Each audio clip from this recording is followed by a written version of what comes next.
Welcome to Flat Earth Debate. I'm your host, Nathan Oakley, and if you are new to this channel, or you have not done so already, be sure to subscribe and hit the bell notification icon to keep up to date with the Flat Earth Debate.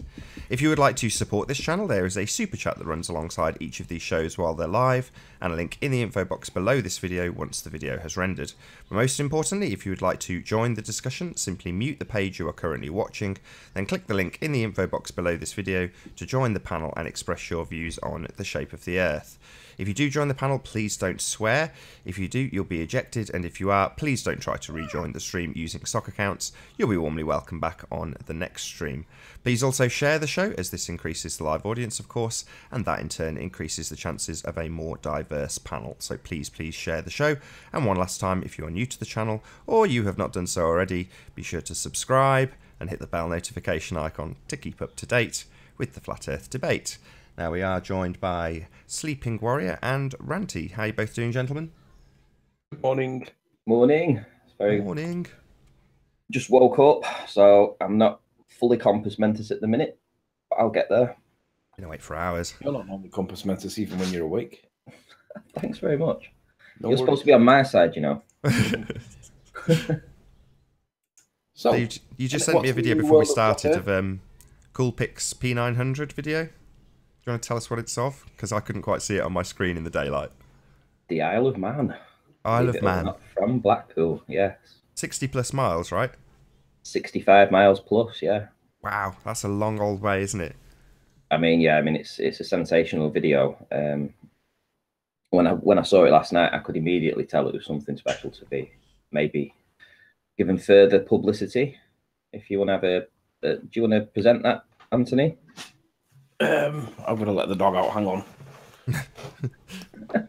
We'll get it up in a moment. One of you, if you could. Yeah, I mean, like I say, I scanned through it and could see the wind farms, but just couldn't get enough resolution on my screen. Not resolution, clarity, contrast. Right. Are you watching the back door, Ranty? I am, yeah. Okay then. In that case, then I'll fire it up. I went on Fireball to come in so I can kick his ass. I went on the Sly's hangout the other night. Totally forgot about the do not share the link rule. Obviously, because I'm used to I'm not having to worry about sharing the link. And Sly was like, "Dude, why are you sharing my link?" And I was like, "I'm so sorry." Did it cause any problems? Did he shut it down and just start again, or what did he do? What I did in response to, I just manned the back door for him in the background so that if anybody did join, I sniped him immediately. It was meant to be a one-on-one, and he kept it as a one-on-one, which is great. That's good. But I kept the back door protected so that if anybody did join, like Fireball or whatever, they were just gone straight away. Future reference: if that happens to anyone else, immediately just end the hangout. You know, it's just not worth risking your channel over a hangout. You know, just end it, start another one. Don't mess around with the back door, because if somebody does manage to get you out, that can be the end of your channel. They just stick a porno on and that's it. End of channel. Yeah. So I kept the back door protected, like, to some degree, so that he had at least a layer of protection for my mistake. So apologies to Sly. I didn't mean to do that. It was an accident, because I'm used to the comforts of Nathan's chat where we can not worry about the link. Anyway, back down to real Earth. So how many miles away was this? 70? 65, buddy. Essentially, on a very, very good day, you should only ever see the very, very top of Snaefell. Now, to those that argue, oh, look, man, you're not seeing as much. There's obscurity. No, it's not obscurity. What we're seeing is as something gets further away from you, it gets smaller. That's what we're seeing. It's called perspective. Now, the word perspective it's like a general term. It's like a generalized term to mean anything. But what we should really be talking about when we say perspective is the smaller something goes from you, the further away it's getting, because that is what perspective is. And this is a perfect example of it. So the question you've got to ask yourself is there any obscurity by the Earth curve, or is it getting smaller because it's getting further away? And of course, it's getting further away. It's 70 miles away. Notice how the turbines are not following the curvature of the Earth. The turbines are bigger because they are closer. Notice how that they're not following any curve.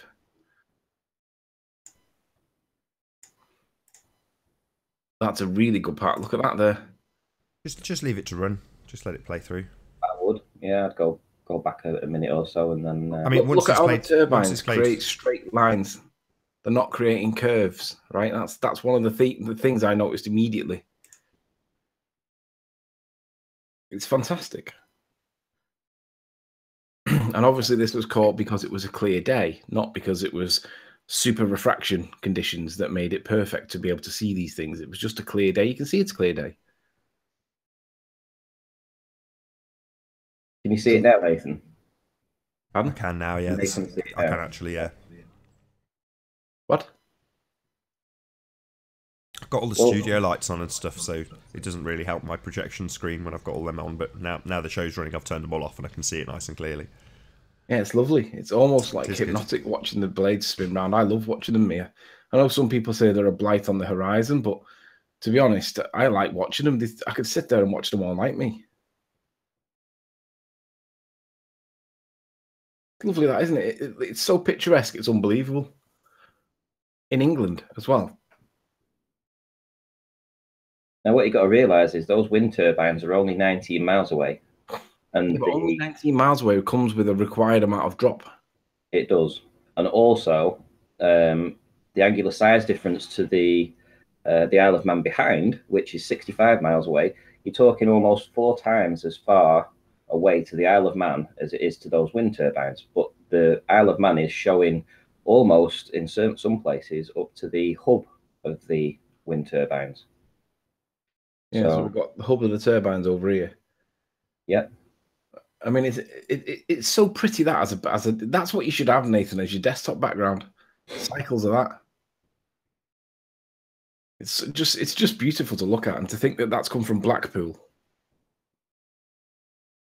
I agree. I mean, it's just not long enough. That's probably why I probably wouldn't use it as a, you know, like the sunsets I've got, just because I want them to run for 2 hours.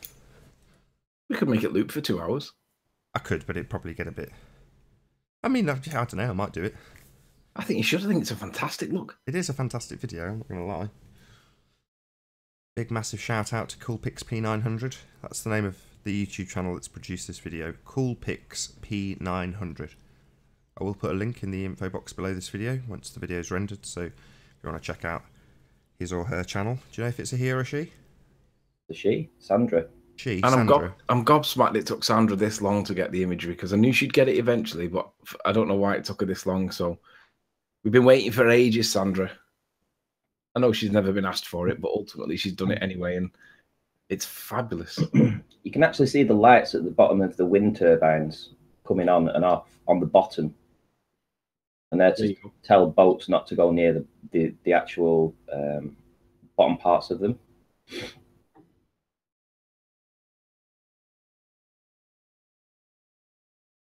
It's just unbelievable. I look at this and it's like so pretty. I can't believe it's England that we're looking at here. I was going to ask you the second time you said that. What makes you say that? Because England isn't known for having fantastic views like that. Yeah, it is. Nah, the odd 1 or 2 places in, say, Tenby or wherever, maybe, but Blackpool's not associated with fantastic views.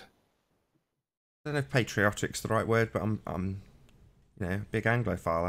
I think we live in a fantastic country, actually. Yeah, it's just spoiled by our government, though. But forget that. But just geographically or topologically, or whatever the word is, you know, the landscapes in England are amazing. In a really small, condensed area, you've got everything. You know, you've got white sandy beaches at one end, and you've got high peaks and mountains and beautiful landscapes and lakes at the other. So you've got everything in England. Can you just pause it there for a minute? Because it looks like there's a white line underneath the turbines and on the top of the water. I'm wondering what that is. Essentially, if you took that away and you looked where the top of the water was, it'd be flat out. You know, you'd see everything.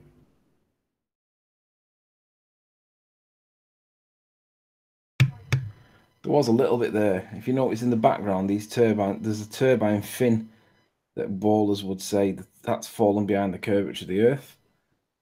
And it does look that way. It really does. There are times that I think to myself, "Oh, maybe that is curvature." And I'll be honest, I do sway one way and the other when I see certain things. However, I also realise that by this distance, whatever this distance is, I mean, I'm sure Ranty could work these turbines out. They'd be long gone because they're that far away. I just don't believe that we would be able to even see these turbines in the background.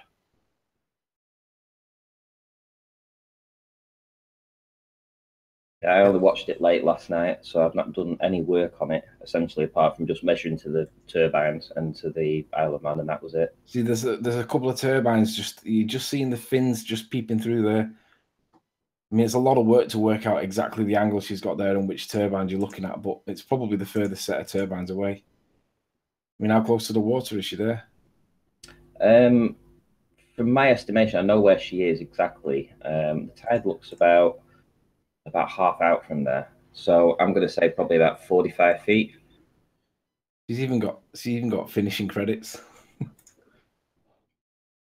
That was excellent anyway, so shout out to Sandra for that one. Yes, good job.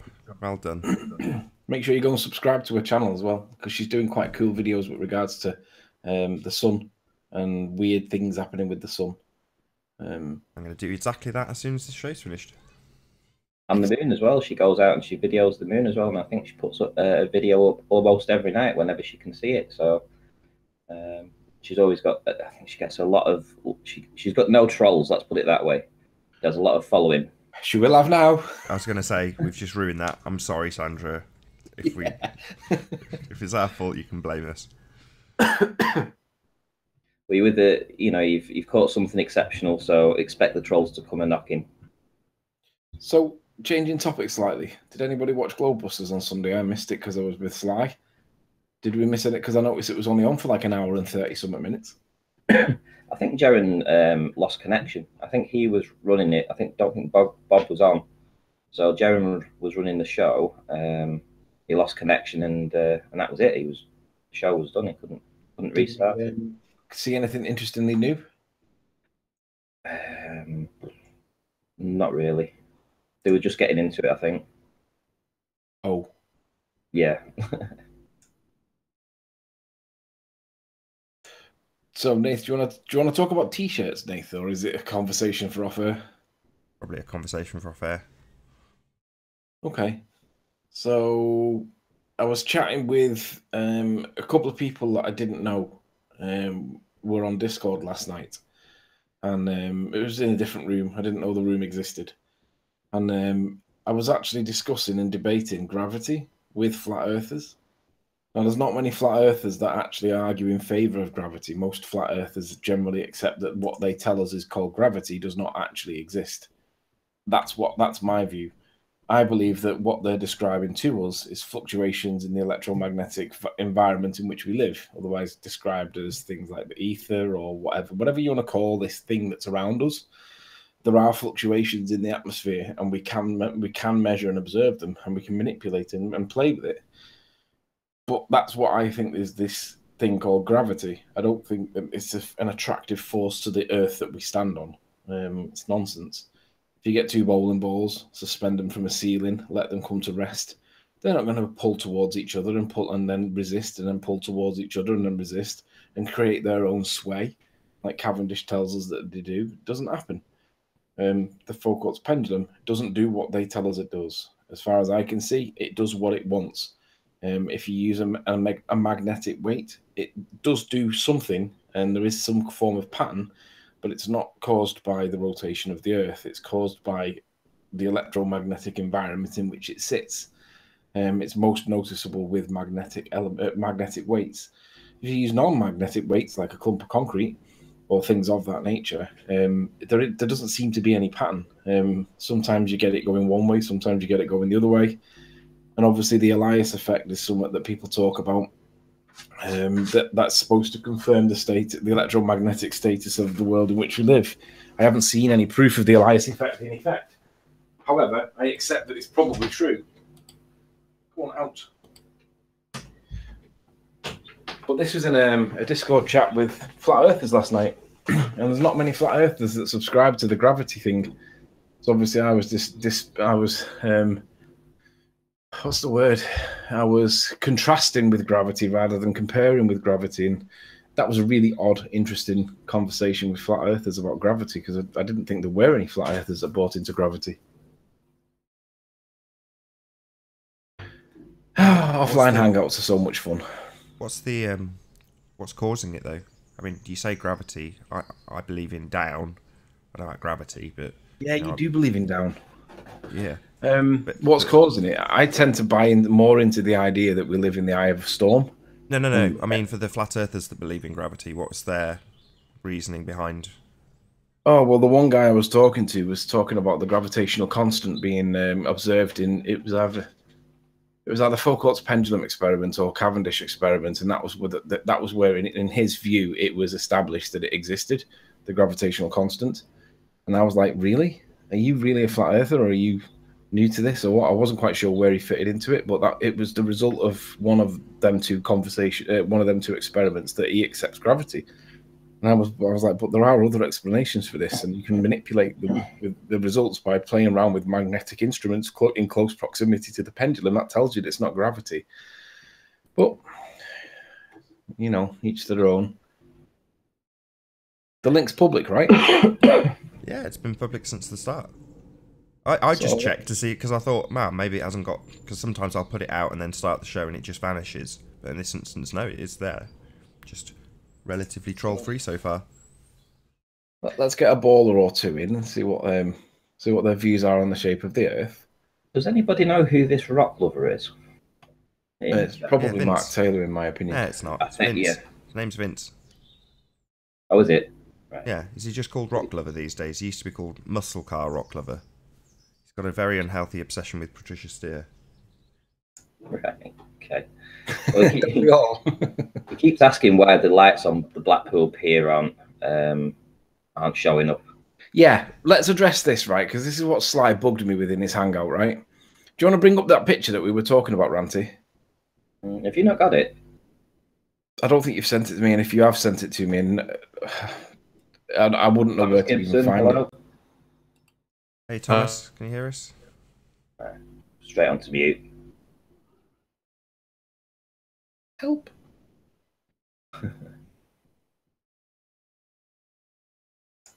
Well, the thing is, I've done a full hangout on this.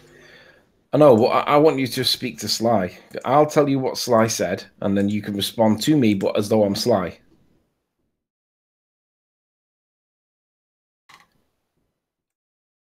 The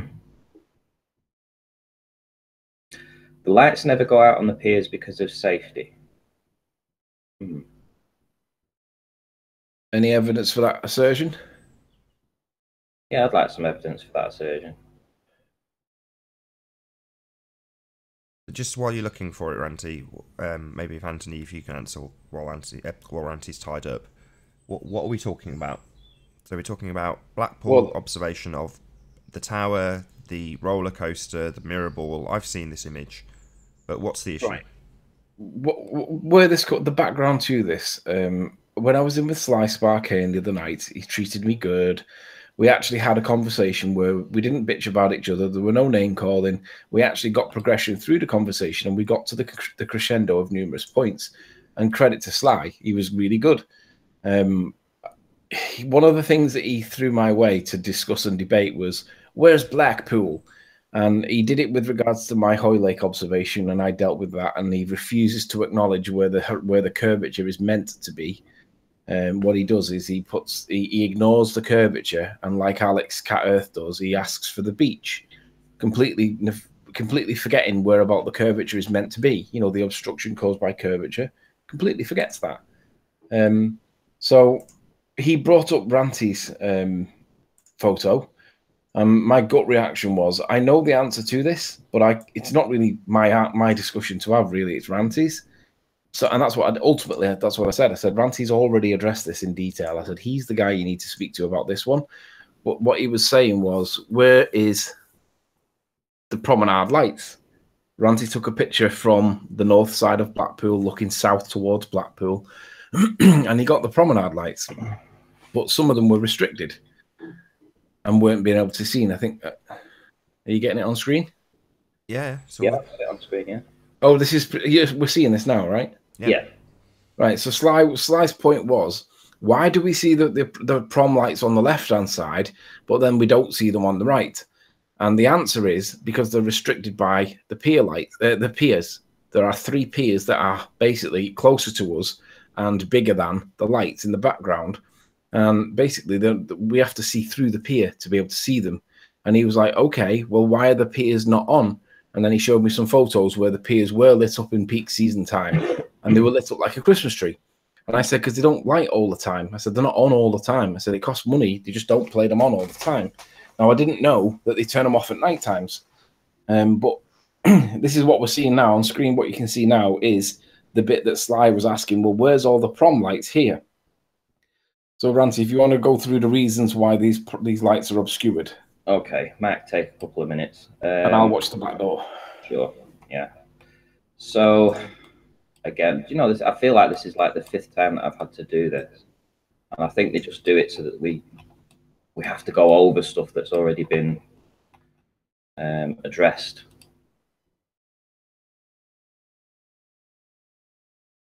So essentially, that's where I was filming from.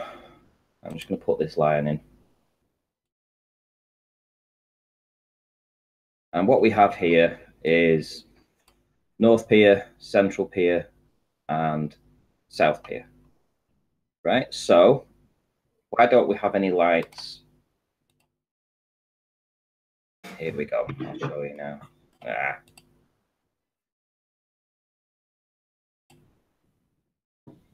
So if I put my line of sight in, just grazing that pier, what you'll see is that we only have a very small window before we get to the pleasure beach, which is here. Line of sight is blocked by the Central Pier and North Pier properties. So if I was trying to look at this roadside here, the pier would be in the way. If I was trying to look at this roadside here, the pier would be in the way. The only place on the image I'll show you now where we get a little bit of the lights is in front of Blackpool Tower, which is here. And that's simply because this area of roadside is higher than the rest of the roadside further along. In actual fact, you can actually see the outline here. Not very clear, but you can actually see the outline of where the big wheel would be, the Ferris wheel. Anyway, I'll show you how we was able to capture that outside the tower. So the illuminations are lit up here. If you look in the bottom left, you'll see that it's 33, 34, 35 feet in elevation. Yeah, it goes up to 41 feet here, 38 feet there. But when we come further along, down here, it's down to 28 feet elevation. 28, 29, 27, 29, 29. So this outside the tower has a 10 feet advantage over the rest of the terrain here. And these piers simply just block my line of sight to it. That's all it is. You can't see them because the piers, which are quite substantial, block the light. And that's it.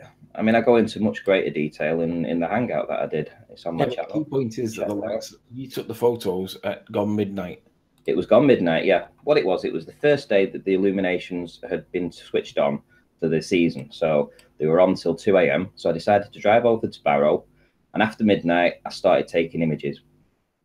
I think this image was done at pretty much dead on midnight, actually. And I carried on taking images right up until about 20 past 12. And I assumed that was it. I had enough. The piers aren't always on all the time, because if you know Blackpool, you'll know that it's full of hen nights and stag nights. It used to be a family place where you bring your kids and stuff.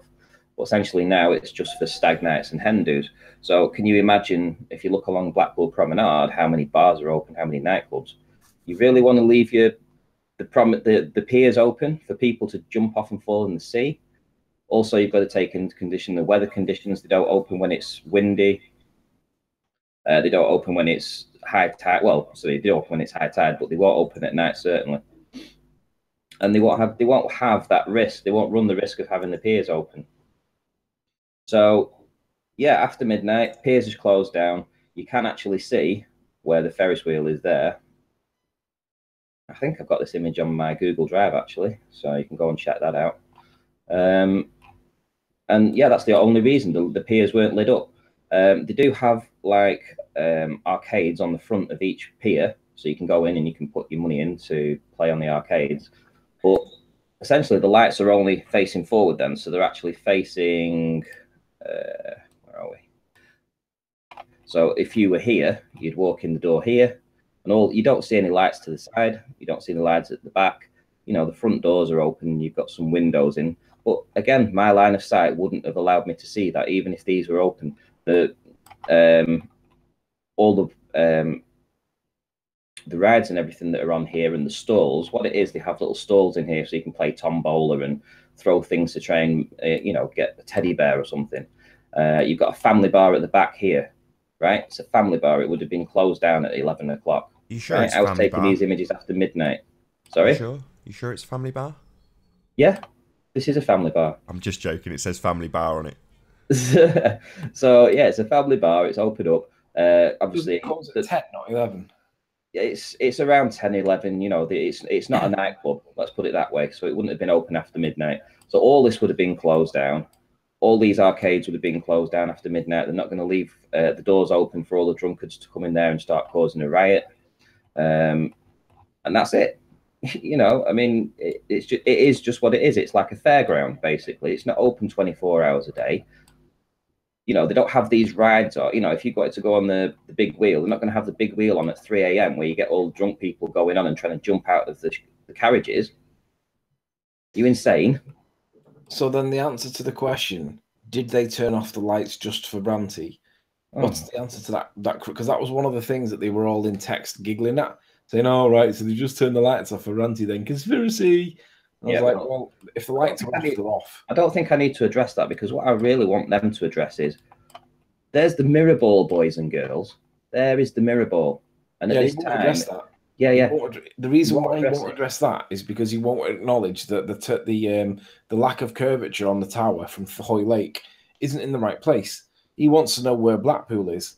Who cares where Blackpool is? Where's the curvature before we get to Blackpool? There's the tower ball, boys.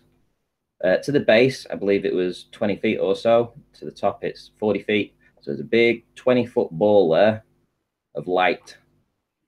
You want to be explaining this, not asking where the piers are. So come on then, Slice Barcane. Just for the sake of, I know we won't do this, but just show him where you were stood.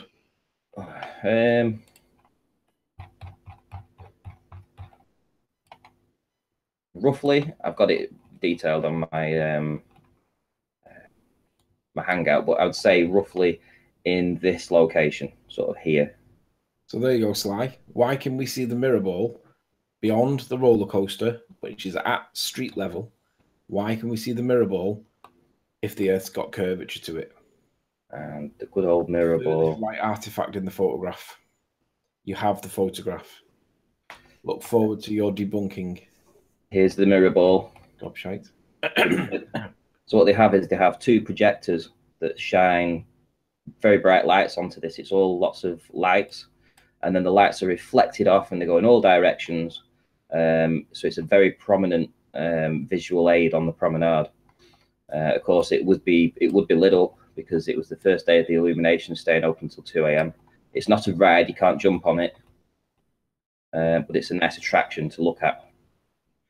It's the only piece of curvature you'll find on that mirror ball. So the fact of the piers, you know. Is this the photo where you can see where the Ferris wheel is, even though it's not switched on? Yeah, I mean, you can actually make it out. I mean, I think I go into. It did show us earlier, and I had it up on the iPad, and I could just make out a very faint blur. Yeah, it is different to the remaining area around it, and it's absolutely smack bang where you'd expect the Ferris wheel to be. So, you know, it's sitting there on the horizon. So you imagine that's the pier, but it's all switched off. It's just not lit up. They're not going to have the Ferris wheel on for people to come after midnight jumping on it. It's just a simple safety issue. Just for clarity, you're saying that the illuminations will stay until 2 a.m., but they still turn the lights off on the rides? Well, yeah, they just wouldn't have the piers open. No, you know, I don't think the after a certain illuminations time. went off at 2. Say that again, Anthony. I thought the illuminations went off at midnight. They do, but this was the first day of the season. They have the illuminations open till 2 a.m. So an additional 2 hours. Right. So a lot of people can come down and travel down the promenade and look at the illuminations. Right. So it's a family thing. It's to bring the kids along, or to just come down and enjoy the atmosphere.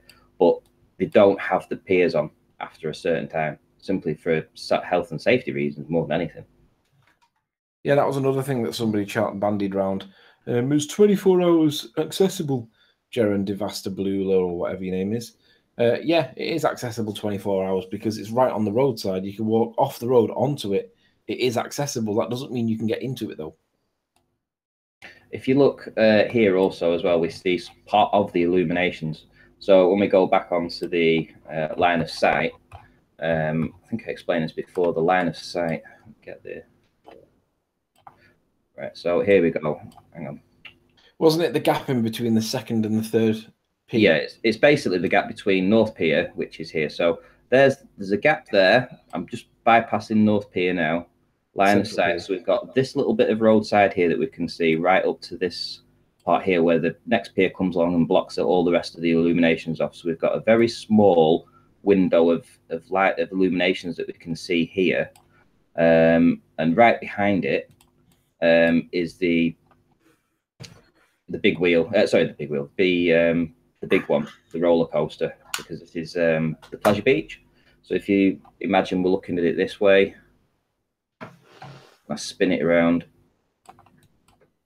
What we have is this is the line of sight, and then we have the big one to the right, which is here, and then we have the towers. So we've got the ice blast, and we've got the white tower, which is here too, and it's all evidence, and that will be to the right of these illuminations. So there's the illuminations. That was the crane that you took an image of. Thank you very much, Anthony, and P900 Sandra. She did it too. There's the ice blast. There's the white tower. There's the backside of the big one.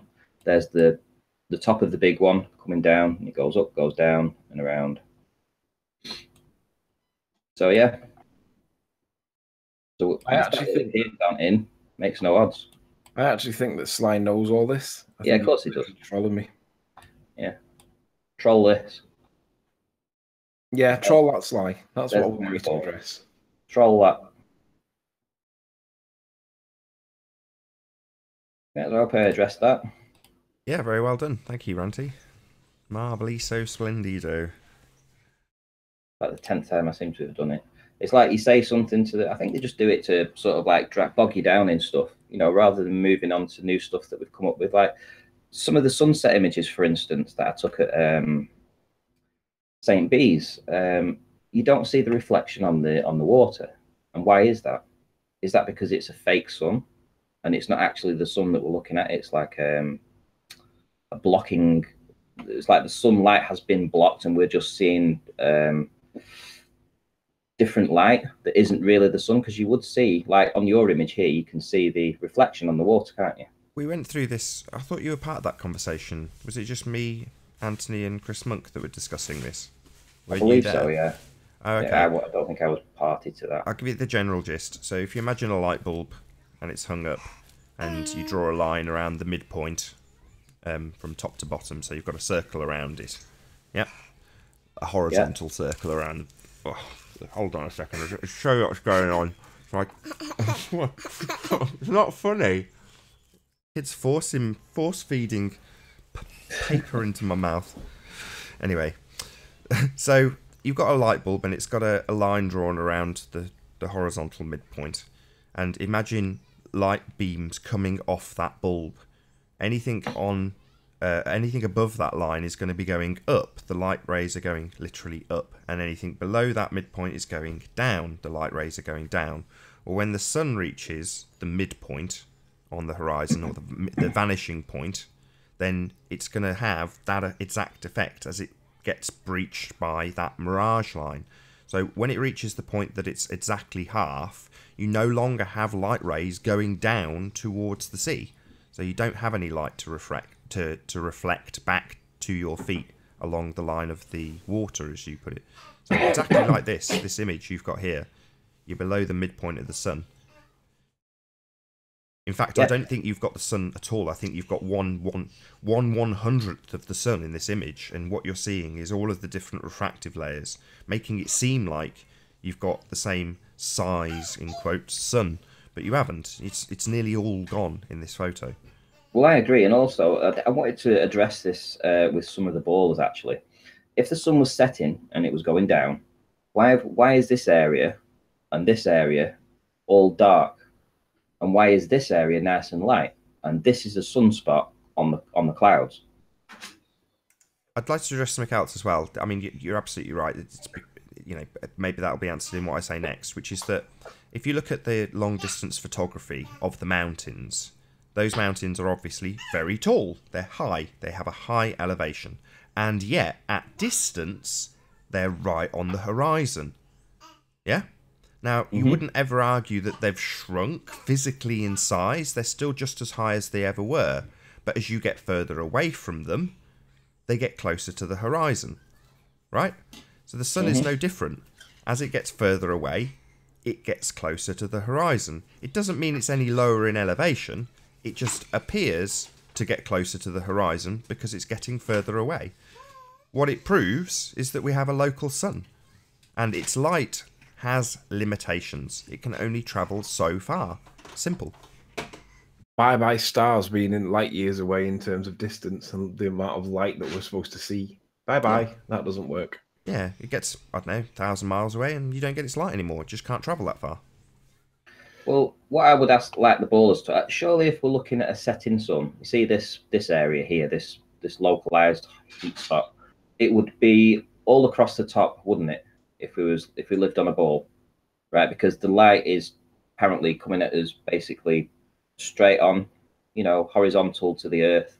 So it hits the Earth in a horizontal area. All this sky would be lit up across the top. Oh, well, here. when this problem occurs, Ranty, you know, that bullshit we have levelled at our door when we're talking about the stars in terms of atmospheric refraction that's going to occur on those stars. They have this sun completely disappearing. You know, this isn't really the sun in the heliocentric model.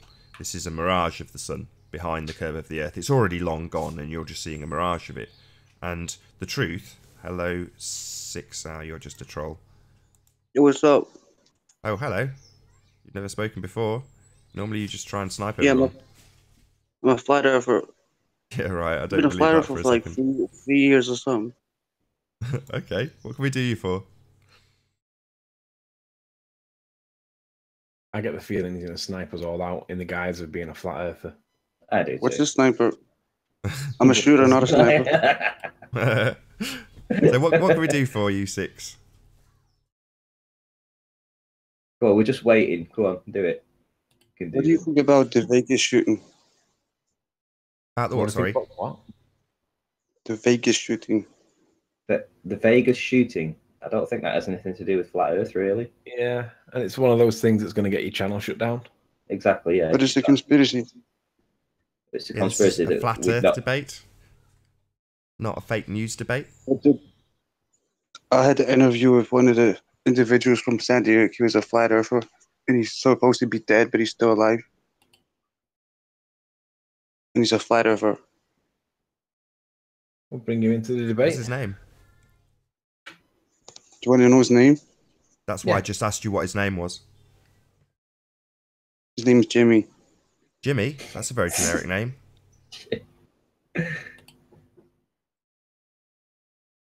Just Jimmy? Yeah, I can get him on the show. I can get him on the show one day if you like. Jimmy what? What's his surname? Jimmy Smith. Wow. Jimmy Smith. Google it. I'm alright, thanks. So let's talk about the shape of the Earth then. You're a flat earther, yeah? Okay. Yeah, I'm a flat earther. I've been a flat earther for like 3 years, man. Gee. Okay, what do you see in this image then? What is it that you see here? This is after the sun's gone, so what would you think we're seeing here? It looked like a bunch of red shit. I'll agree. Okay, but why is this area dark at the bottom here? If the sun's gone down there, why is that dark? And why is it dark at the top? And it's only lit up in the middle?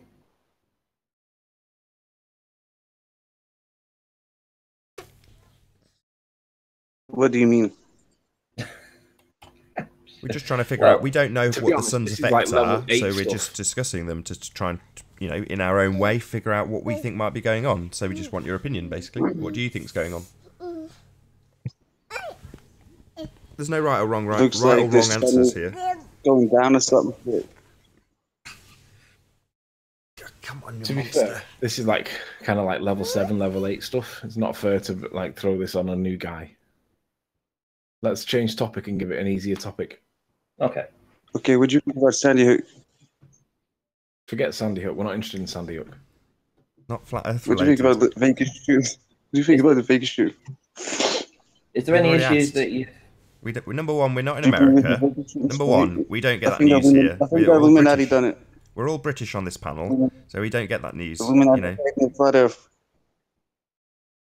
Yeah. So it's not interesting from a geographical perspective because it's not this country. We're all British, all of us.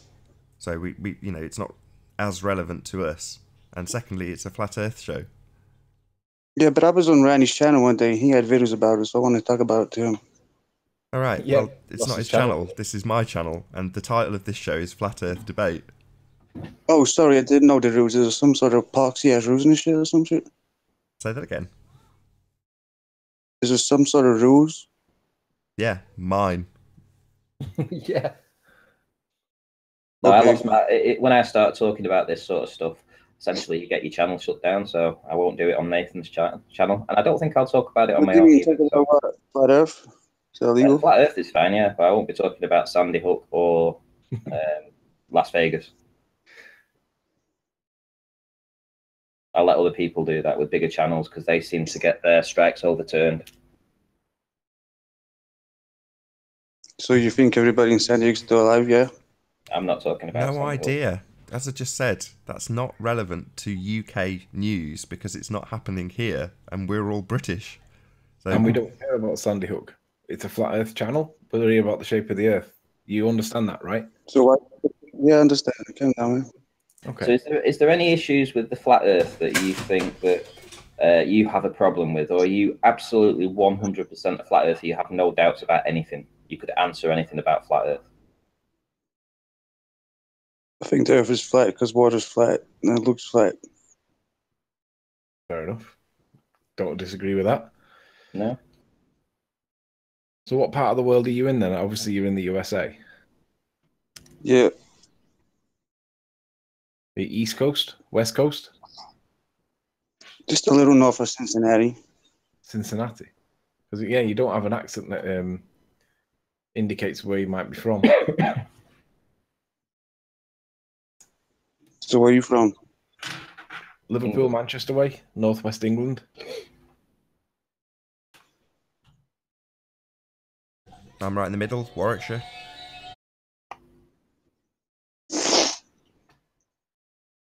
So what's your best flat Earth proof?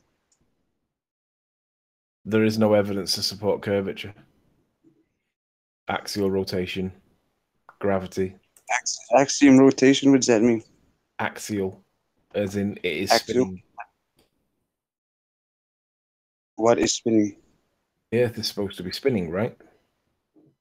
Yeah. There is no evidence that it is. The only evidence out there is there are other explanations to explain what's going on that are logically and reasonably equally, at least, an alternative explanation for what we're seeing.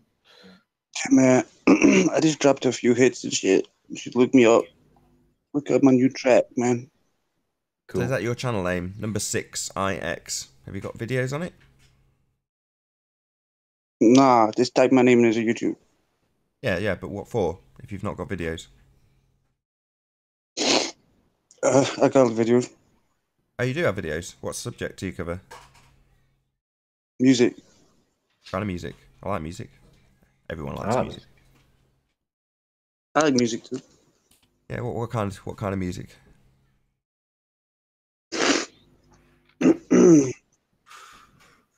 Best one. The best guy. Now I mean, blood. You can't come in my city, blood. Cool, I'll check you out. Yeah, I don't see his channel anywhere. Type in my name, fool. Type my name in, fool. Fuck. What's your name? 6'9", motherfucker. What the fuck? You see Try this not shit? to swear. Try not to swear. 6'9". I just know that Nathan and Ranty are sat with the finger hovering over that relevant button. How do you know that? Any second now, it's going to go, "Pop goes the weasel." I've been a flat earther for like 3 years, man. What the fuck? Yeah, you're not sounding not like to a flat swear, earther, try though, not to man. You swear. sounded like a trouble causer, I'll be honest. A what? You sounded like a trouble causer. A trouble causer? Yeah.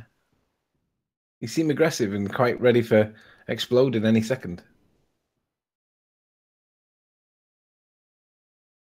Yeah. Anyway. So do you watch Globebusters on Sundays? I've never heard of Goldbusters, man. I just watch. So you've never heard of Globebusters, but you've got on with Nathan's channel, okay? You've never heard of Globebusters, but you've been a flat earther for 3 years, right? Yeah, I watch Patricia's Theater. I love the Smiths. Cool.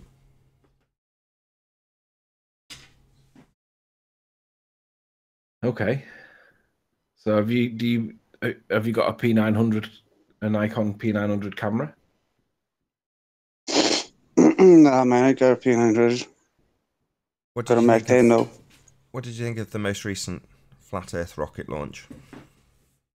The heavy lift one. Oh, do you mean Mad Mike? Are you on about Mad Mike? Yeah, Mad Mike. He made the papers here in the UK, so the Eye, which is like the condensed version of the Independent, covered his launch, which, you know, he got it off the ground. Wonderful, with the words flat Earth on the side of it. Excellent. Right, Nate, you'll have to tell us, because I didn't know we'd actually done it. Yeah, neither did I. Did you not My dad see the got in video? touch. Oh, right. You're calling yourself a flat earther, motherfucker? You seen the motherfucking video? What the fuck, man? Shit. Yeah, I think there's enough. That's enough.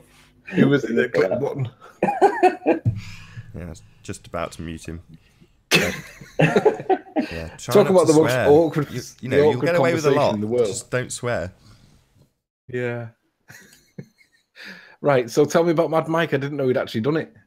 Yeah, I mean, he didn't get up as high as he had hoped, but he got it off the ground, and I think that's all that matters.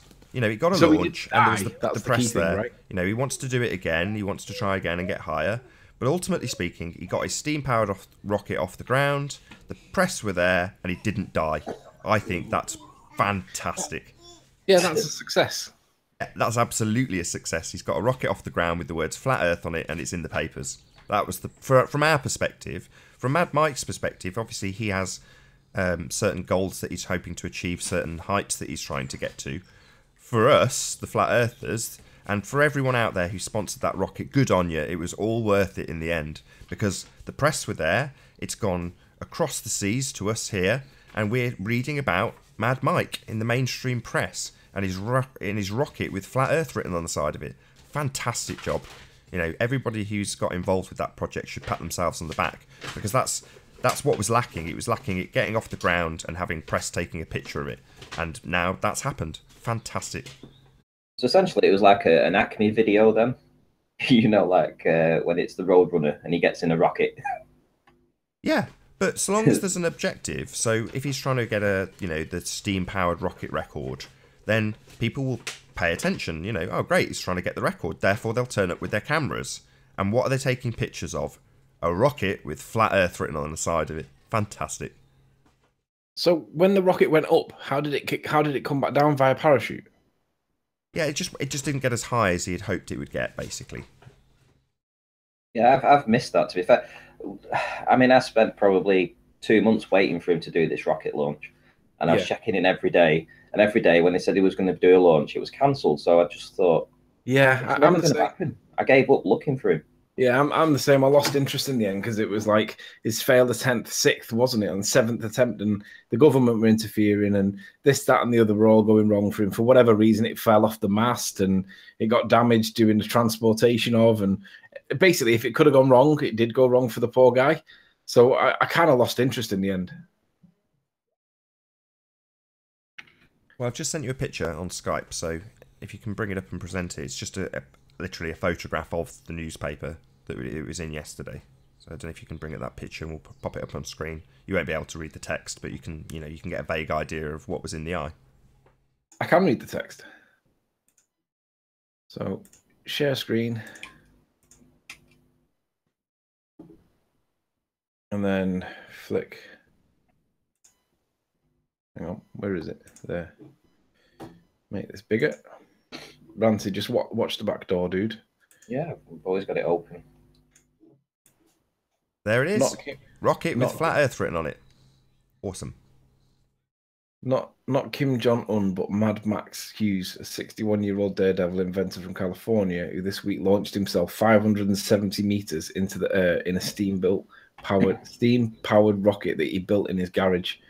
Mr. Hughes, a limo driver by profession, reached speeds of 350 miles an hour before activating 2 parachutes and falling to the earth with a bump in the Mojave Desert. So, I think most people. What's this picture of this? What's the picture here, Nath? I don't know. I got sent. I don't read the papers. I got sent it by my dad, so I've not seen this in the flesh. I can see what you can see. Well, at least he's taking a scientific approach. Alas, the rocket got nowhere near the height of commercial flights, so no. Parachuting to Earth and landing with a thud in the desert, Mr. Hughes surprisingly emerged unscathed. I'm tired of people saying I chickened out and didn't build a rocket. He said after being checked out by paramedics, I'm tired of the stuff. I manned up and did it. Acknowledging that this thing will kill you in a heartbeat, Hughes added, I'm glad I did. Am I glad I did it? Yeah. I guess I'll feel it in the morning. I won't be able to get out of bed. At least I can go home and have dinner and see my cats tonight. So, are we any closer to learning if the world is frisbee-shaped? Well, we could well be. Saturday's death-defying launch, Hughes dismissed as a wild stunt. A mere awareness-raising campaign for the next big one. Next time, Hughes plans to build a raccoon, a rocket that is carried into the atmosphere by a gas-filled balloon and then separated from the balloon and lit. This rocket will take Hughes up about 68 miles up. Watch this space, as they say. Well, that's not going to work because that's not going to work. I mean, he's not Elon Musk. Hold on. Don't be uber critical. He's marketing his next project, and this project, as far as I'm concerned, was a 100% success. Yeah, it was. Well, I think the fact that he's still alive makes it the success because a lot of people were saying absolutely that was definitely number one on the list. Don't die if you're claiming the Earth is flat. And you're called Mad Mike. It would have made more headlines, though. To be fair. You don't want to be called Mad Mike and die in a flat Earth rocket. That's bad news for us. No, just whatever you do, make sure you survive. Yeah, just don't die. I didn't know we'd done it, actually. I'm like Ranty. I'd lost interest in it in the end because ultimately it went on for that long that, it's too much. Get it done, or, but he's done it now, so at least we can mark it off as well. At least we've done some science. Real rocket. I just can't imagine, though, a balloon being big enough to carry the weight of a rocket up with him inside and whoever else is going with it, and 2, for it, obviously, if it's going to be a gas-powered balloon, what would happen if his rocket goes off? It'd blow up. Yeah, but the other thing is there's no atmosphere up there once you get beyond a certain point, or there's very thin atmosphere. Yeah, that's a problem for trying to ignite a rocket because you've got to take up the oxygenizing agent up there with you, but that's all weight. Realistically speaking, it's going to be difficult for them to do what he wants to do. I mean, best of luck and all that, but I don't think that'll work. I don't think the rocket will get the thrust to be able to thrust off the atmosphere to get it up to the height that he wants it. The reason why that 73-mile rocket got as high as what it actually did was because it got the speed from the ground to catapult it up there, and it was a continuing speed. If you're starting from virtually nothing, it's steam powered. Yeah, so it wouldn't need it igniting. To be fair, if it didn't say it was a steam mounted one. It didn't say it was steam. Let me see what it actually says. But could you imagine that though? He'd have to have it pressurized to the correct amount, so it's already pre-pressurized. Then he's going to put it on the balloon, carry it up a mile and a half high, and then release it. Yeah, he doesn't say it's a steam-powered rocket he's going to take. He says it's a rocket.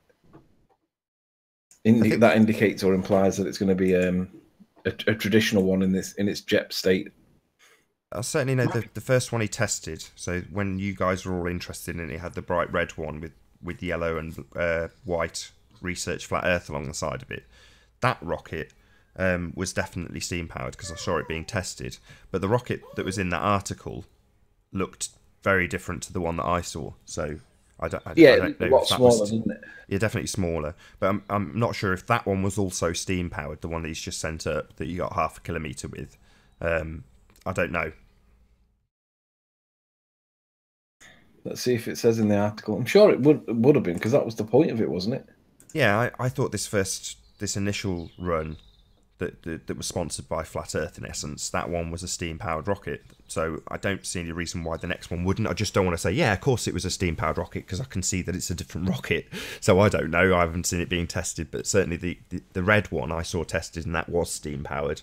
And, you know, he was presumably going for a steam-powered record. I thought that was the point with this particular run. But like I say, it's a different rocket. A different rocket might be a different set of parameters and a different set of achievements he's trying to fulfill. Well, it says in the article, he launched himself 570 meters into the air in a steam-powered rocket that he built in his garage. So I'm guessing it was steam. Yeah, there you go, steam-powered. So it was steam-powered. I mean, you say steam-powered and people think, you know, a little bit of steam coming out of a kettle. Man, go look at it being tested. It ain't like that. It sounds fairly benign. It ain't. It really isn't. What I'm gonna do, I'm gonna send the Rumpus the link to see if we can get him to come in and stutter for a few minutes. Because I'll be honest, when he starts stuttering, it turns me on. Somebody asked me that.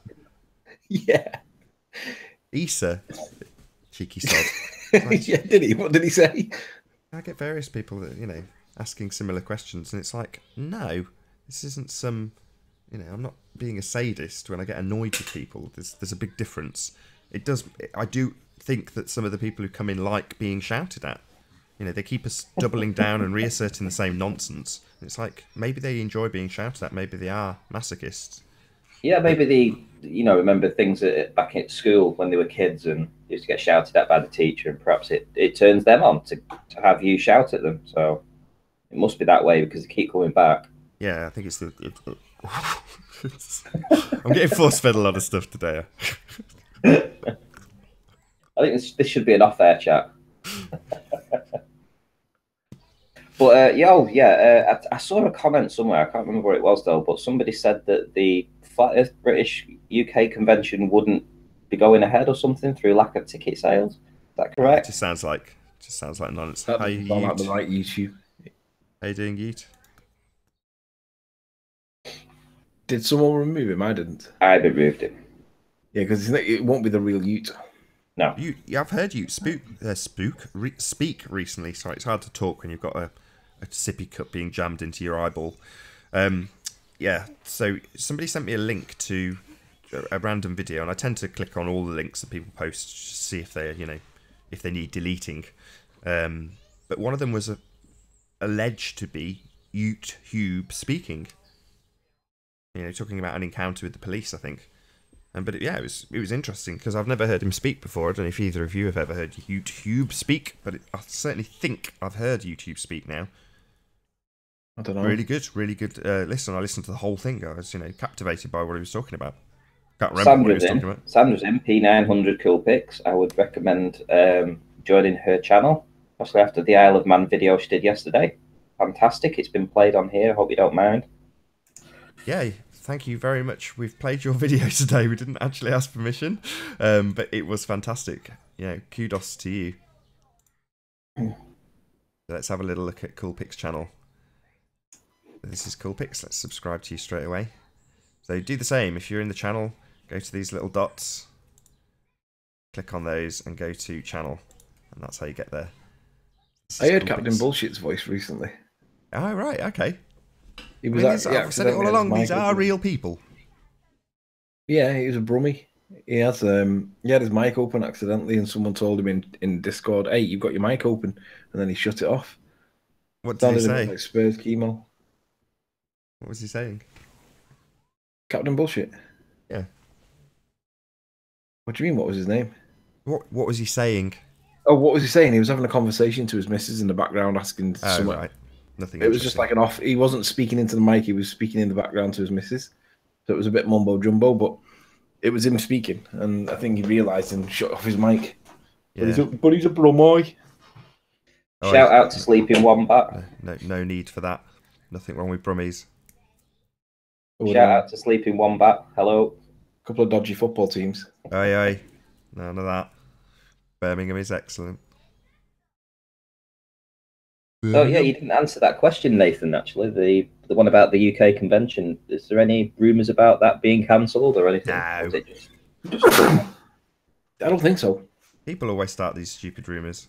Yeah, it'll go ahead. There's too many people involved in it. There's loads of people involved in it. Let's have a little look at it. I'm gonna see if I can find. Let's just bring it up. Chat amongst yourself for a moment. Okay. Lenny Harry says, "Why would I sub to a channel of someone that hasn't got decent tripod, ball head, or camera levels and takes crappy images? No thanks, you're having a laugh." Well, are you kidding me, Sandra?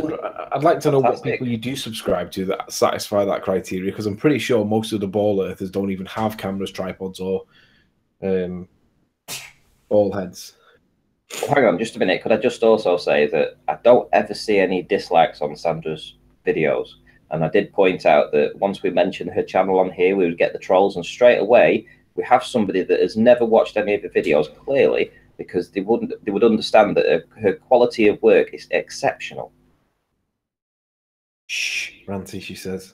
So I've got it up now. So this is the homepage for the Flat Earth Convention, and it is www.flatearthconventionuk.co.uk. So go to this site. If you've not got yourself a ticket already, go and get yourself a ticket if you live in the UK. Captain Bullshit, you should be there, my friend. Buy yourself a ticket. Yeah, it's absolutely going ahead. There's lots of information to check out on the site. A few videos to look at. All sorts of different stuff. I remember the same being said about the Flat Earth conference in the States. Everyone was saying, "Oh, it might not be happening." Somebody's pulled out. Who was it? OD? Was it ODD or someone like that? Something like that. Somebody's pulled out. It's not going to happen, and it happened. It was a massive success. Exactly. Do you think this will attract the same attention in the newspapers as it did in America? I don't know, but it's a good judge to see how awake the UK is. Because if it doesn't work out the way that the American one did, then it means that the Americans are actually more awake than what we are, which is not generally the position that they're credited with. Normally, it's like the Americans are not awake. We're the ones that are supposed to be leading, but perhaps we're not as awake as what we think. Or maybe the ticket prices are too high or whatever, I don't know. No, the ticket prices are very reasonable from what I've established. You know, they don't seem too expensive. My wife was, umming and ahhing, and then she heard it was about 25 quid or something for the Friday, and she was like, "Yeah, I might pop along." But yeah, it's not expensive. There's no huge amount of money passing over here. You know, if you go to a concert, you get a couple of hours, and it costs you 80 quid. So. Yeah, this is at Jury's Inn, which is Broad Street, Birmingham, right in the centre of Birmingham. So Jury's Inn, 27th, 28th and 29th of April, so a month from Jury's now. Inn in Birmingham. Yeah, it's nice. Actually, it's an excellent place to go. You know, there's a lot of nightlife there. There's lots of things to do. It's not a quiet part of Birmingham. It's a cool part of Birmingham. Very cool part of Birmingham, actually. Yeah, Broad Street, Birmingham. Yeah, so Jury's Inn, 1 month from now. Or 31 days, 23 hours, 47 minutes and 50 seconds. 49, 48, 47. That's like that countdown to the Concave Earth documentary being released, isn't it? I think that's in a few days, actually. Is that so? Cool stuff. I believe so. Yeah, one last plug. Go and buy yourself a ticket to the Flat Earth Convention if you haven't done so already. www.flatearthconventionuk.co.uk.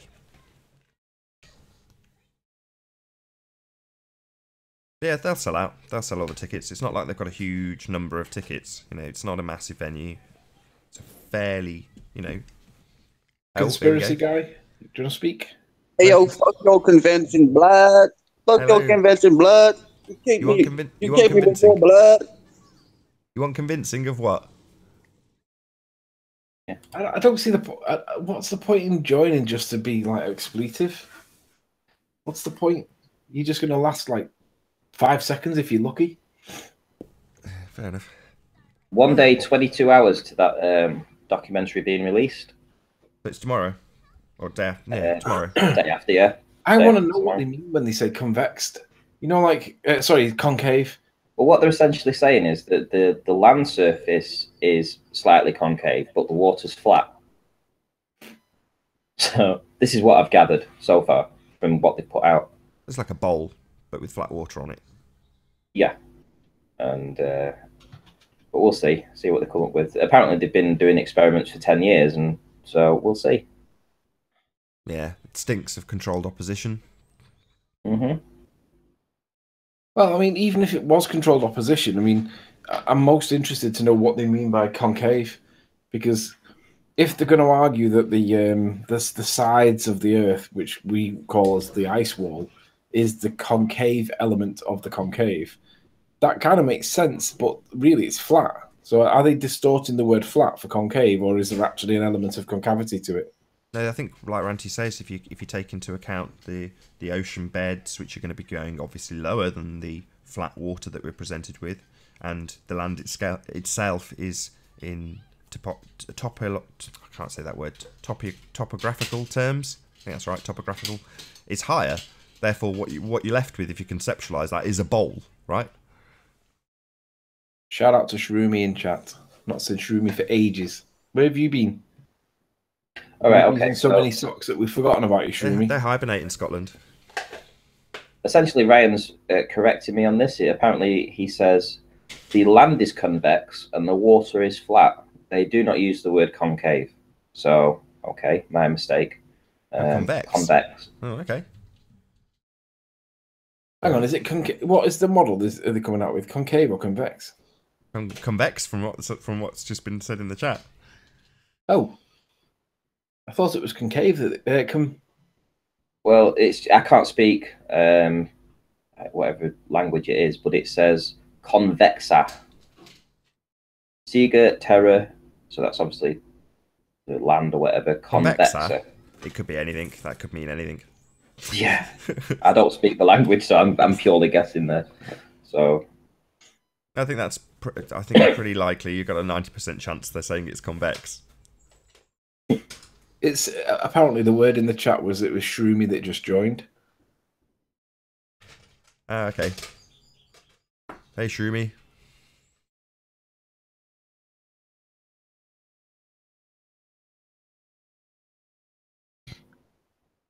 Quiet show today, eh? The only trolls that have joined, I mean, that 6 character has joined and sniped people before. You know, whatever. I don't care, because he talked this time, you know. Thanks for joining and thanks for talking. That's all I'm interested in. And he had a little conversation with us, which is nice. Much better than joining and sniping. I'd much rather just chat to them, even if it's about, you know, nonsense. Small talk in this instance, but that's fine. Thank you for joining and not sniping, 6. I do appreciate it. Really nice to chat to you. Same with Shroomy, if that was Shroomy. It sounded like he'd just had a shot of heroin or something. I think he was trying to imply that he was on drugs of some kind. I don't know why. He wasn't very awake for a flat earther, that is. Well, God only knows what time it is in the States. Yeah, it's got to be pretty, you know, 4 or 5 a.m. probably. Did he say it was on the East Coast? 6 out of mile.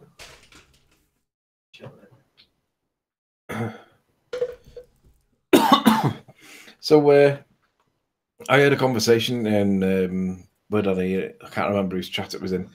And basically they were moaning about Nathan, saying how Nathan doesn't he's too harsh with the ballers, and that if he wants the ballers to come back in, he needs to be more polite. And I felt like interrupting and saying, no, I don't think so. But I let them just speak because I was dying. I wanted to hear what the conclusion was. And basically, Nathan, it appears that they're all whinging that you're being too heavy-handed with them. Your demanding of evidence is a bit beyond their abilities, it appears. So, yeah, the scientific method's just nice too broad, isn't it? Too narrow. It's too narrow. The scientific method, and this is my fault apparently, that the scientific method's so narrow. They need to exclude certain parts of it to broaden it out and help them along their way with their proof that they haven't got. And no, I'm not going to take it easy on any of them. You know, these people demand that we go out and prove this stuff to ourselves in terms of ball Earth, not flat Earth. They say, go out and prove it to yourself. It's like, no, 2,000 years have elapsed with everybody in the scientific community being of the understanding that you live on a sphere. It should be really easy to prove. You should, in that 2,000 years, some scientist at some stage must have adhered to the scientific method and acquired proof of Earth curvature. If we're on a ball, it's got to be there. It's got to be obvious and observable, especially with 2,000 years of globe understanding. So every time somebody comes along like the Rumpus and says, here's a document, it proves the Earth is a sphere, yeah, it's not going to, I'm not a scientist, it's going to take me a long time and I'm going to need help to go through it. I'm not going to lie, I'm a YouTuber. But with a bit of time, I can go through it and establish whether or not it does adhere to the scientific method or not. And, I was recently sent an article where a different scientist, I don't know his name, I'll dig it out, but a different scientist went through some of the published papers to establish how many of them actually did adhere to the scientific method. And what do you know? 99% of them don't. Less than 1% of them actually adhered to the scientific method. And this guy was essentially saying, the rest of them aren't much use because they don't adhere to the scientific method. And that is science. So, yeah, you can accuse me of having too narrow an understanding of something that's very much set in stone and has been for some time now. If you want to think that my application or my want of an application over the course of the last 2,000 years to prove... Hello, Squiggly. You bogey bastard. Is that you, Shroom? No, Shroom was just in chat. He's told me he's coming to Blackpool to slash me. So it's okay. Don't worry. I've sent him to bed. He's been sent to his room. He's not allowed out for at least 30 minutes. So what can we do for you, Squiggly? It wasn't me that kicked him. It was Ranty. These trolls are coming and actually talking. Let's give them a They're chance. coming in, but I mean, if they swear when they come in straight away, Yeah, it's going to be down. That's why I didn't moan at you for kicking him then. But what I'm saying is, on the whole, it seems like there's been a slight change. And rather than coming in and immediately just trying to snipe the hangout, they're coming in and actually trying to converse with us. And you think, great, that's what it's all about. They've learned joined to enough speak. times, it works. You know what I mean? Yeah. Well, they've just learned to speak, I think. So, yeah, he did have a bit of a Scottish accent then. Did you notice? Yeah, I did. I think it might have been. A little bit like Chris MCM. Or it could have been Alki. I've not heard from Alki for a while. I'm not seeing him in chat. Yeah, he seems to have lost relevance. Yeah, you guys were asking me about, I don't know, a couple of days ago, like, did you see Alki's video? I was like, nah. What's it about? It's like, about Google's heights being wrong. Hello. Hello. How you doing? Hello. Good to My have name is you. Abdullah. Good to have you, my friend. So your name is Abdullah? Abdullah Ibrahim. Abdullah Ibrahima. Good to have you, Abdullah. Do you realise that we live on a flat plane that doesn't move? I realize that, yes, indeed. I believe the earth is spread out like a fucking carpet in the Quran. You know what I'm saying? Try not to swear. You think the earth's like a carpet from the Quran? Surely you mean a carpet that you would pray on? No, I mean the earth has been spread out like a carpet to be flat, like it says in the Quran. You know what I'm saying? Yeah, sure. I know what a carpet is. Like a magic carpet. Well, no, just a prayer mat. There's a verse, it is a verse in the Quran. You don't know. What verse is it in the Quran?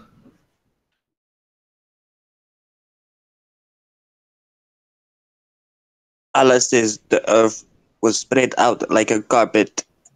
Yeah, what verse is that in the Quran? That means it's flat. Do you not know what verse it is? Google it, bitch. So the authority that you cite from, you don't know. Yeah. Muslims are supposed to read this. You sound like a baller, though. That's what ballers do. The Muslims I knew their Quran What well. are you talking about, man? I don't know the verses off by heart, dude. What the fuck do you think I am? That's what we were testing. We were testing to see whether you did actually know any of the Quran. Yeah, I mean, I would say the same to a Bible proof, you know. So what? It's just a book.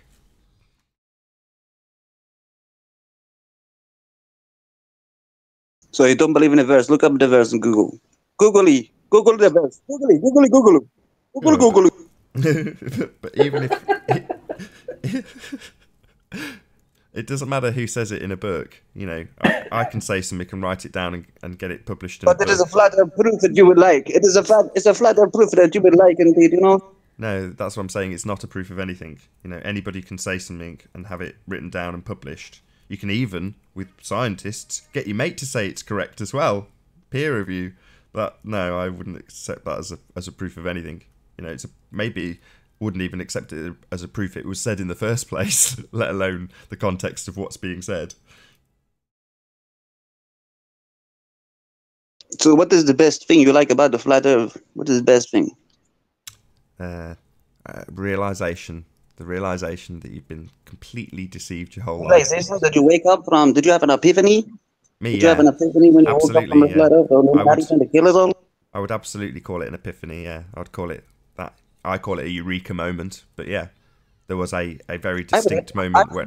you know what? I think I would call it a psychotic episode. You could phrase it as a psychotic episode if you reacted badly to the information, and I'm sure some people do. You know, I've seen people like Flat Earth Vancouver, BC, who I would describe as having had a psychotic episode as a net result of finding out the Earth is flat. Yeah, it is very traumatizing to your brain when you find out this information is very knowledgeable. Potentially, yeah. I mean, for me, it was very freeing. You know, it was the opposite. I felt a sense of relief when finding the knowledge is very powerful. The knowledge is very, very powerful in my mind. I agree.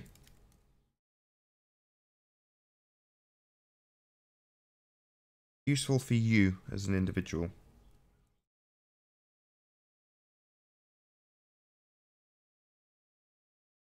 So when did you become a flat earther, Infinite Time? I've been a flat earther since infinite time. That makes sense. Flat since birth, eh?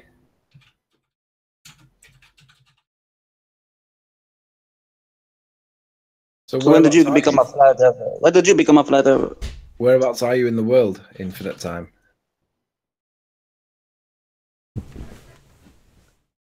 Scotland. Why would you want to know that? Just talking. It's just conversation. I'm in the UK. Whereabouts are you? I am in Iraq. You're in Iraq?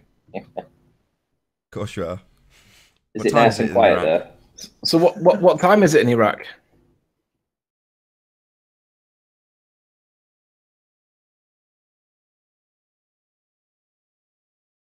So what time is it in Iraq?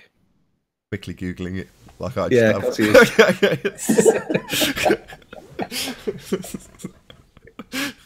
It's a bit like Rumpus, isn't it? You start asking him questions and he starts being quiet. Quickly, let's put our heads together and do an art calculation. Yeah. Figure out what time it is in Iraq. No, that was good fun. Thank you for joining Infinite Time.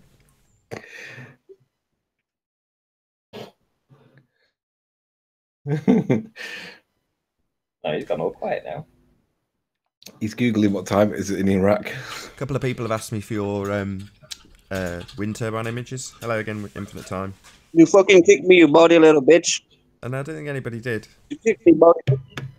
No, we didn't kick you. You're still in your Burke. You can't rejoin on the same account if you've been kicked, so we definitely didn't kick you. You might have dropped. No, we're enjoying chatting to you. Thanks for being here. Yeah, so what time is it in Iraq now, Infinite Time?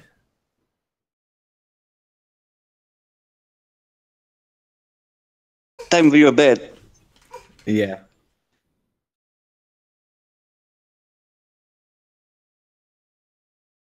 I'm lost for words. Yeah, me too.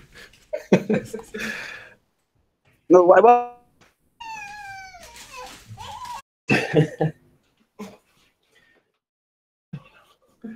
Well, that was an interesting conversation from Iraq. I'm sure he was in Mosul or Baghdad or wherever. I suspect not. Learn something new every day. Yeah. Alice said the Earth is like a carpet. I'll be honest. I actually want to go. I want to go to Iraq at some point. I want to see that area. Do you remember that big, massive park where they pulled down that big Saddam statue and they were whacking it with slippers and stuff? I want to see that park. That's going to end up being a tourist attraction in a few years' time. That once it settles down. You're right.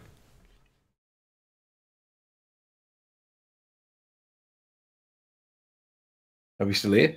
Yeah. Oh, it's all good. Right. It's all good. So, is there any ballers out there with any evidence for us? You know, even if it doesn't satisfy the scientific method, I mean, we might just relax it for the sake of conversation. Don't know about that. So, Randy, Jamie. a couple of people have asked if you've got a Jamie. It's definitely don't trust Jamie. Let's just kick him straight out. He's never even attempted to say hello. A couple of people have asked what? A couple of people have asked for those photos of the wind turbines, commending you on your excellent flat Earth proof. Oh right, have they? Right, okay. That's why I asked for him yesterday. So I didn't ask you permission, but I did just forward them on to a couple of people that had asked for them. So, oh right, okay. So I just said originally I was just like, here's the screen grabs. That's the best I can do, I'm afraid. But then you sent them, and I passed them on. But yeah, any chance you can bring them up? Oh yeah, give us 2 minutes to find them all. Anders Ace, you spell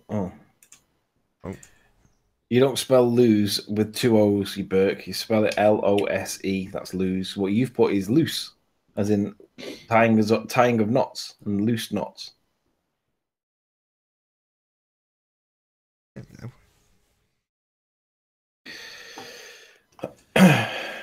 Well, okay. So let's stimulate some conversation then. Nath, would you share my screen, please, sir? Sure. I will I'll do a Rumpus-esque presentation. So if I screen share, is that on? Are you sure you've got enough time? You've got 25 minutes. No, 35 minutes.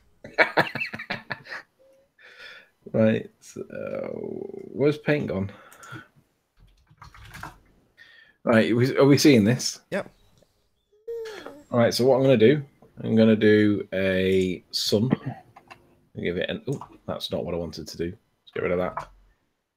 I want a circle. We'll put the sun in off the page there, and we'll fill it with a solid color like that. Ah, there we go. And then what we'll do is on the other side of the picture, we will put the Earth. Yeah, Jim's just another troll. It's the same one as No and what's it called? Right, okay. And then we'll put in a third one, which represents the moon. Flat Earth ball bag. How are you gonna do? Can you say hello?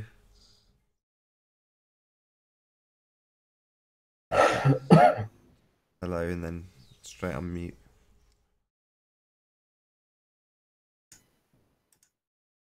And we'll give these that color.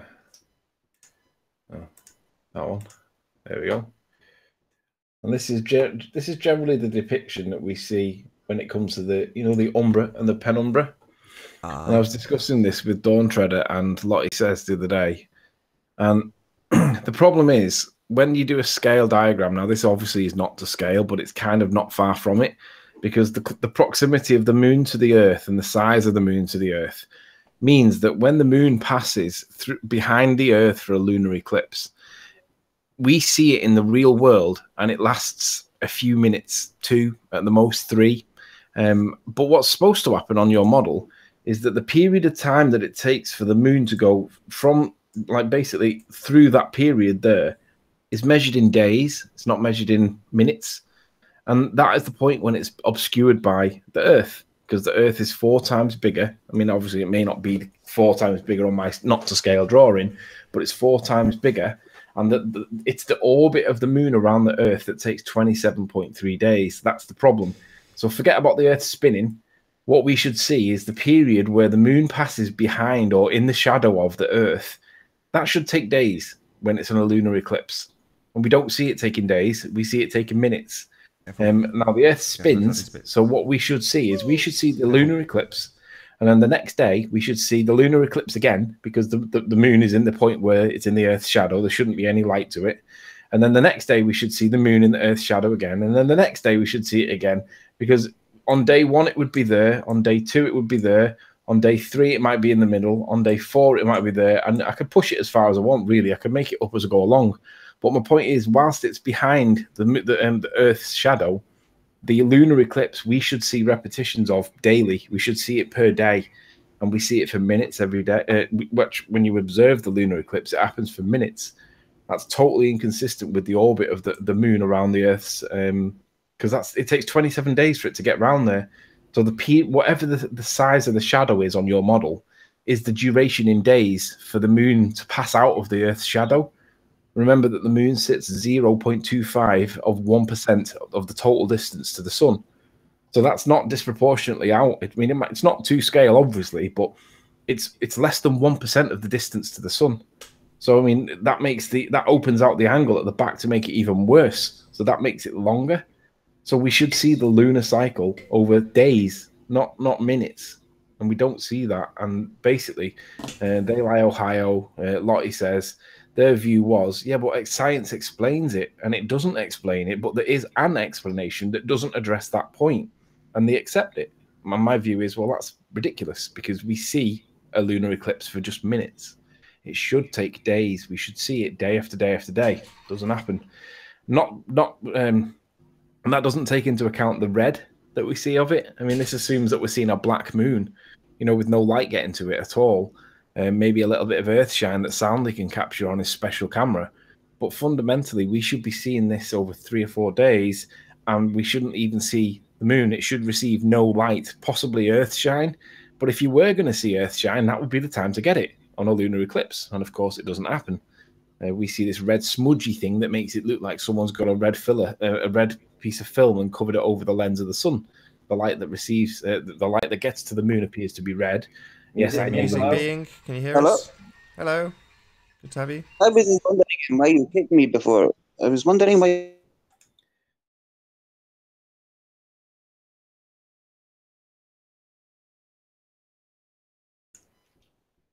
You still there, Anthony? Yeah. Oh, right, okay.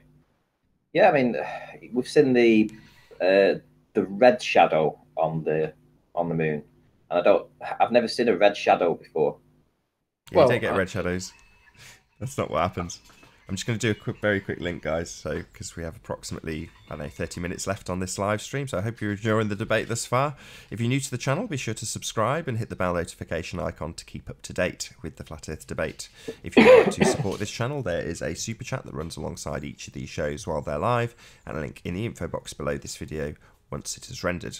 Most importantly though, if you'd like to join the discussion, simply mute the page you're currently watching, then click the link in the info box to join the discussion and express your views on the shape of the Earth. Please don't swear if you join. If you do, you'll be ejected, but if you are, you'll be warmly welcome back on the next stream, so please don't try to rejoin this stream.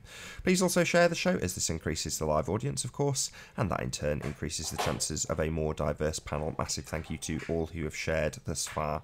As I say, one last time, if you're new to the channel or you've not done so already, be sure to subscribe and hit the bell notification icon to keep up to date with the Flat Earth debate. There is approximately 30 minutes left on this live stream. So the issue then was for They Lie Ohio said, well, the redness of the moon is caused by redshift, right? You understand how that works? And I was like, yeah, I understand how it works. It's the longest wavelengths, and the shortest wavelengths are deflected because of apparently the Earth's atmosphere, and that's why the longest wavelengths are caught by the Earth. The other ones are deflected away from the Earth, and that's why the redness of the moon is created, because of this redshift. And I thought, well, even if that was true, what about the duration of the day? Let's just give them the color one. Why does it not take days for the lunar eclipse to pass? Because it's a 27.3-day cycle. And for a period of time, the moon is sat in the Earth's shadow because it's like less than 1% of the distance to the sun. It sits in the Earth's shadow for that distance. That's a big problem. And obviously, there was no answers to it. But that's one of the main reasons why.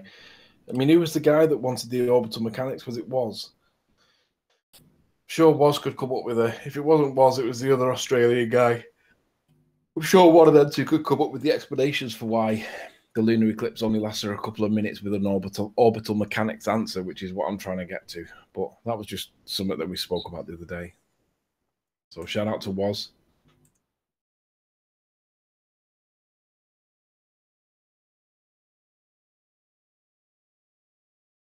Woz says, wasn't me.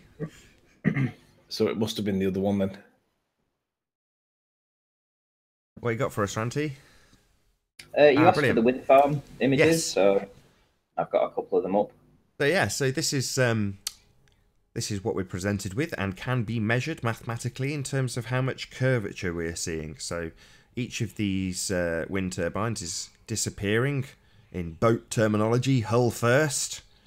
That's what we've got. And you can measure out these distances from the nearest one at about 11 miles to the furthest one, which is about 13 miles. And you can do the curve calcs on it and say how much should it be going, according to globe science, over the curve of the Earth. And this is what you end up with. The main problem being that if it's actually conforming to a curve, therefore what you're having visually demonstrated to you is a curve, then they must be curving, right? They must be built on a curve. The problem is they're not. They're not built on a curve at all. They're absolutely flat as a pancake, all of them. So what we've got in terms of this image is various different coloured lines, red, yellow, blue and white, going through all the different... Hi Mark, how you doing? Hello folks, how are we? Good to have you. So all the different depths. So again, this is the first line, I think is the red line. Is that correct, Ranty? Yeah, the nearest, the one on the right. So that would be the first one, the image we were looking at. These ones. So these are this the red lines. Yeah. So this row of wind turbines, if you were to go further left in this image, you'd have another row, and then further left still, you'd have another row, and that's what we're seeing in this image. Them going further and further back. And the same effect happening. Obviously, the angular size gets smaller at distance. It's the effect of perspective. So therefore, the ones in the background are smaller. But ultimately speaking, what you see at 11 to 13 miles and is claimed to be curving around the Earth isn't curving around anything. It's absolutely flat as a pancake when you look side on to this. So this was something that I asked Ranty to see if he had actually got in his myriad of pictures that he's got on his hard drive. Because it was one of the first things I covered on Flat Earth UK. So Fake Spaceman in Space and myself did exactly this demonstration, but we didn't have it anywhere near as cool as Ranty's got it because it's got real world images. So what we did was just showed it in CAD. You know, this is a slightly further angle, so this is looking down the back row from the further distance. So again, we've still got 11 miles at the nearest and 13 miles at the furthest, but we're at a slightly, you know, a more acute angle, or more obtuse angle, sorry. So you can see them going down the line and then actually measure how much the curve calcs say they're dropping behind the curve at 13 miles. And they absolutely are, according to your maths, going around a curve. And it's visible at this distance. Yeah, I just want to add to that. When you look at it from behind, what was the distance to the turbines from behind, Ranty?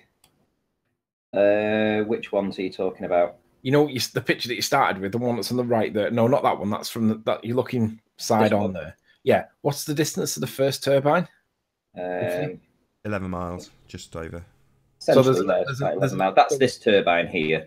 Sure. So what's that doing from that picture? What that's doing is giving you the lack of exponential curvature.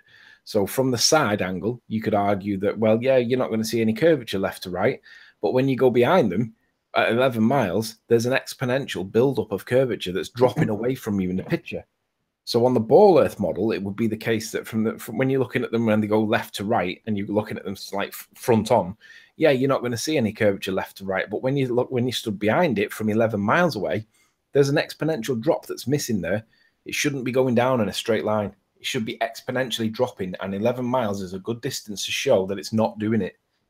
And what we actually see is we actually can put a straight line through these turbines here from a distance of 11.5 to 13.5 miles. So let's get the right image up, which is this one. This is the line going through the turbines of the left-hand wind turbines. I just want to give that clarity. Sorry.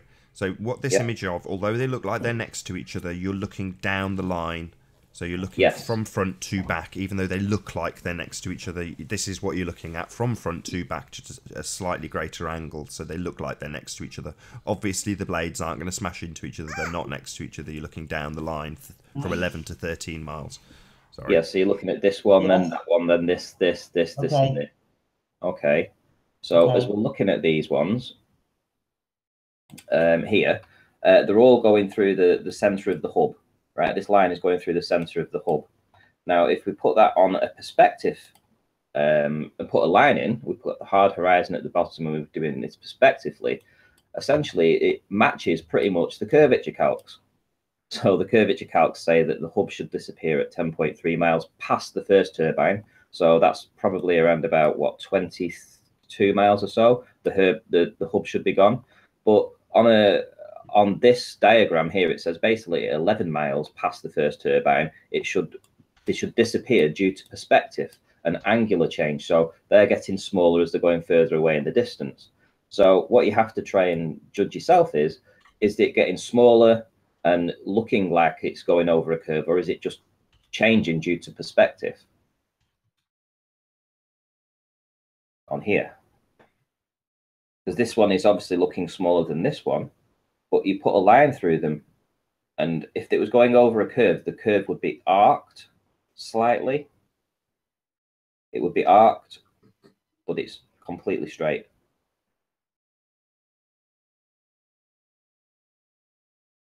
Yeah, it's because it's a factor of the 8 inches per mile squared that leaves you with this exponential drop at distance. So when you start looking at stuff going between 11 to 13 miles, of course you can see the curve, it gets exponentially more. Because it's a ball. So, yeah, the further out you look, the more ball you see.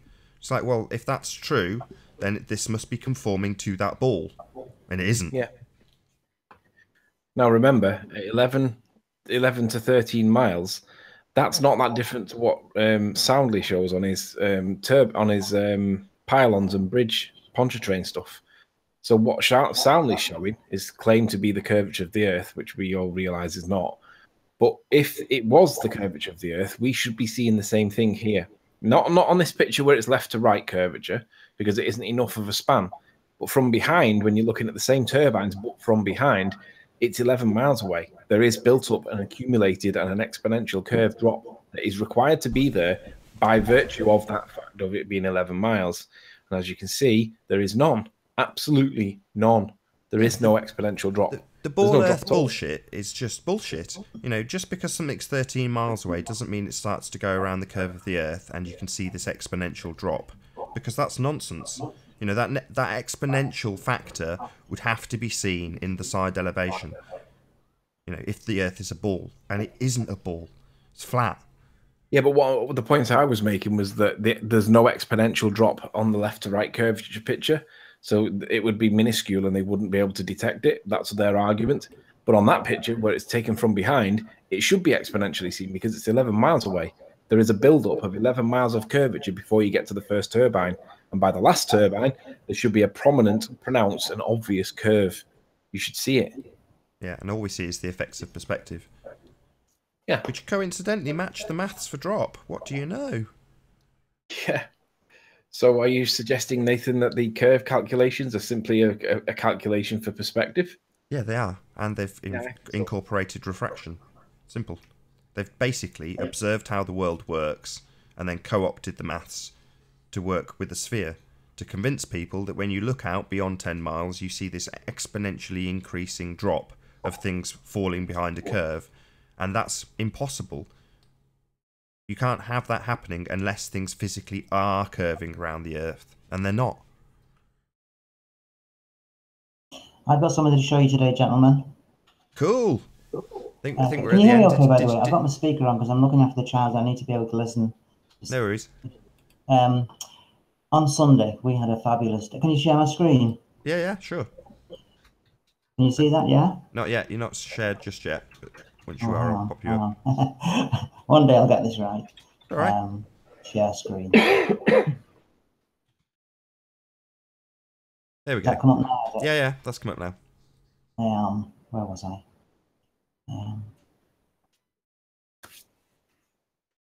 Yeah, Sunday was a beautiful day. Now, this isn't a slam dunk by any means. It's borderline where the ballers will say, "Ah, no, but for refraction," and we're saying, "Yeah, but you can see." So I just share it with you anyway. It was a beautiful day on Sunday, and you can see on the left-hand side of the screen there, you've got Ireland where I live, and then you've got Scotland on the right-hand side. And I was in a little place called Donaghadee. Oh, bollocks. Sorry, watch my language. Let's just go further in. Little place called Donaghadee, and I was able to see on the other side a lighthouse close to Port Patrick, and this is the image. That's the lighthouse that I could see, and it was 21 miles away. And according to my research, it's 160 feet above sea level. And this is what I could see from Ireland. And in the background there, you can see Scotland. You see that? Yeah, we've got it up on screen. The audience can see it too. Yeah, just put it up a bit there.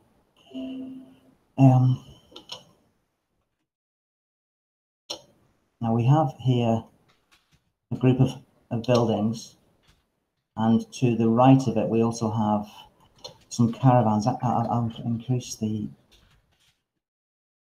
contrast. You see that row of caravans there?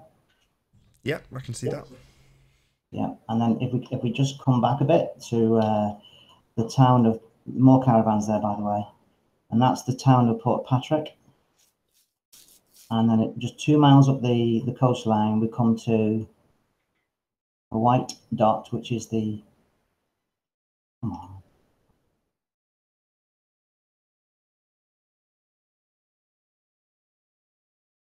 There we go, that's it there. That white dot there is the lighthouse. Very cool.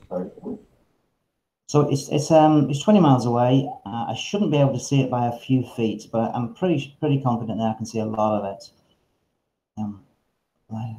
Can we do the globe head maths on it, as we've got no globe heads here, and one of you play devil's advocate? Yeah, there we go. Let's find out. Metabunk. There we go. 21 miles away. I was 10 foot above sea level, so the refracted hidden is 161 feet. That's if you're invoking magical, miragey, loomy stuff. We don't. That's right. Yeah, we're giving them the benefit of the doubt there. Yes. No. We're not doing that anymore. That's subject to them proving there's a radius. So we're not giving them the refracted hidden value. So go back to the maths and show us what the value is without the refracted hidden. Okay. We want to know what the geometric drop is. So it's 195 feet hidden, according to their model of globe. Okay, and how high do you say the top of the lighthouse is? 160 feet above sea level. That's including the cliff that it's standing on. So it's another ghost in their model. So there we go. You see, has to be accounted for with refraction then, because it's not there. But what I could also find in the background, way up in the background, there was mountains with snow on them. If we can find those. Here we go. Have you done Peak Finder to find out what mountain it is? Yeah, there you can see that in the background there. Yes. Okay, and we'll go back to Google. And I believe I'm looking at this Galloway Forest Park area where there's snow on the mountains. I'd agree. Have you checked it though with Peak Finder? Well, I'd agree looking in that direction, but do you not want whether you're seeing that far. I don't want it. What height are those mountains there? Do you know? I don't know. You're the expert at doing that. Well, as you hover over it, it should show you in the bottom right-hand corner. It should say what the height is. Let me get rid of this then. Yeah, you just hover over it. Hover over the area. To give you the height and feet bottom right, but my icons cover them, unfortunately, Mark. Sorry, say that again. So bottom right of Google Earth, it'll give you the height in feet.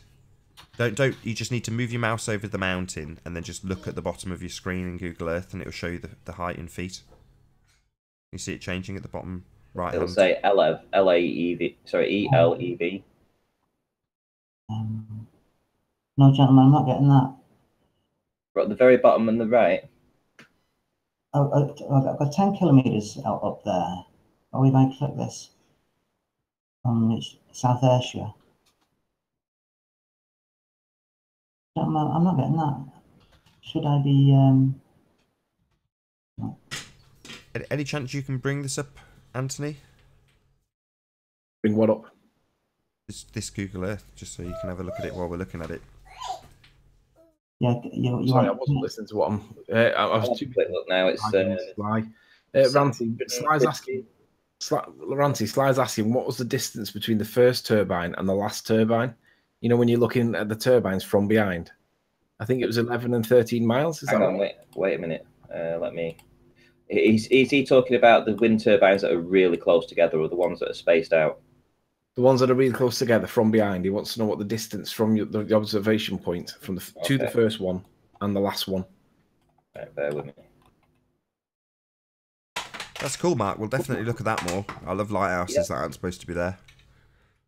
We can have it. yeah, I tried again for the Carver Man this morning, but it was too murky. I'm not giving up on that one yet. Yeah, man, Ranty the second. You're out there doing it. I love it. Right, the first one's 11.55 miles away, and the furthest one is 13.45, 13.4. And what was your observer height at the time when he took that picture? 3 feet. So that's a lot of drop there, Sly. A lot of accumulated drop that we do not see on either profile. Why is that the case?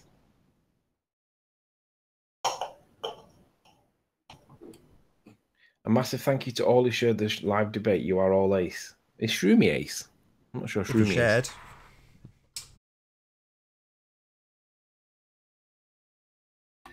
Yeah, Mark, I do think you are seeing those mountains in the background for Sorry, sure. can you just repeat the measurements again?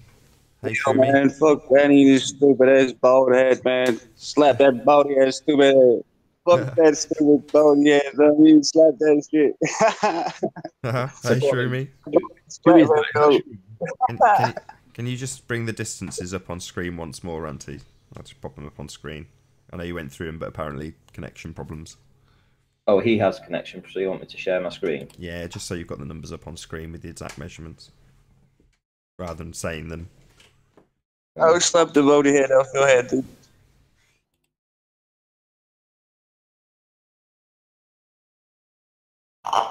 Am I sharing? Yep.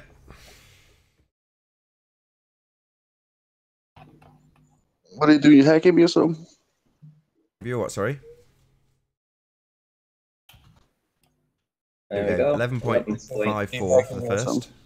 11.55 to the first turbine on the right. The back turbine is 13.4, 13.41, something like that. Well, there we go. Jobs are good. Thank you, Ranty. So just to be clear, his observer height is about 3 feet on the beach, above the water. 11.55 was for the first one, 13.41 for the second one. Where's the accumulated drop, Sly?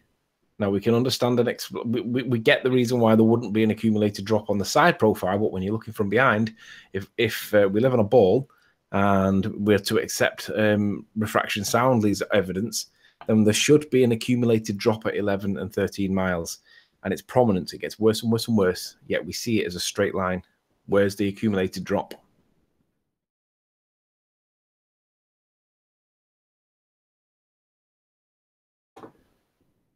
Yeah, there isn't one. If there was one, they'd be on a. You're not dropping, meant to give him the answer. Yeah, but what I'm saying is that even regardless of what he comes up with, if they're dropping because they're on a sphere, then you'd see that, and it would be measurable on the side elevation. Yeah, but it's not accumulated on the side elevation. Yeah, it's the same with perspective. That's why, you know, the perspective doesn't get severe enough for things to get much, much smaller exponentially at distance until you get beyond about 10 miles, right? So, yeah, that's their excuse. But if stuff at 10 to 13 miles is dropping because there is a drop, then you would be able to see that same exact drop inside profile. The same as you saw it from front on if you're calculating how much it's dropping. No, you wouldn't. You wouldn't. Because it's accumulating. Yeah, it when doesn't you matter. look at the side on, it's that's not my accumulated. point. The maths doesn't work. If you're going to say that you only get to see the curve accumulating exponentially at a distance, then that necessitates the stuff still being on a curve, right? Yeah. Well, you can't just have a curve that gets exponentially worse from your position. That's relative. Well, you can't have relative curve. Yeah, that's right, it's but either the amount of curving curve or it isn't. It's either on a curve. If it's built on a curve, you can see it's built on a curve. Yeah, That's but Nath, if I was a baller, I would argue that when you're looking at them side on, left to right, not from the back side of it, but from left to right side, you're only going to get 2 to 3 miles worth of curve drop. That's I know what their argument is. They're saying, well, when you see it in side elevation, you're not seeing a wide enough image to see enough curvature. It's like, well, what's the curve we're seeing from 13 miles then? Correct. There's an accumulated drop from 13 miles. Right. That's exactly my point. If it is dropping because it's built on a curve and they're getting exponentially worse as they go round that curve, and that's what we see in the image front on, them going around a curve, then the exact same curve will be visible side on. It's not going to suddenly change. Why would it? It's a curve. It's just built on a curve, right? The Earth's curves and this stuff's built on them, adhering to the curve. So you'd be able to see it. You don't, because it isn't there. It's just perspective.